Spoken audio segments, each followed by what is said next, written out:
नमस्कार मंडळी. आजच्या आपल्या छोट्याशा थाळीच्या व्हिडिओमध्ये आपलं अगदी मनापासून स्वागत. चला तर बघूया आजच्या जेवणामध्ये काय बनवलेलं होतं. आज बनवून घेतलेली होती वांग्याची भाजी, आलू वांग्याची भाजी होती. फक्त लसण जिऱ्याची फोडणी टाकून बनवलेली ही रस्सा भाजी होती. आणि आज सोबत केलेला होता वरण आणि भात. साधं वरण आणि भात केलेला होता.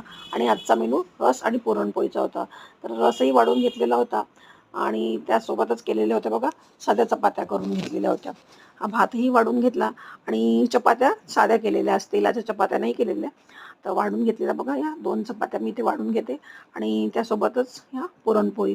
पुरणपोळी केलेली होती. रसासोबत पुरणपोळीचा बेत मस्तच असतो. आणि सोबत घेतलेली होती शेंगदाण्याची चटणी. पुरणपोळीवर थोडं तूप वगैरे पण वाढलं की चविष्ट लागते. आणि आज या तांदळाचे पापडसुद्धा तळून घेतलेले होते. तर मंडळी, आपल्याला आजची थाळी कशी वाटली मला नक्की कमेंट करून कळवा. व्हिडिओ आवडल्यास चॅनलला लाईक, शेअर, सबस्क्राईब करायला विसरू नका. तोपर्यंत बाय.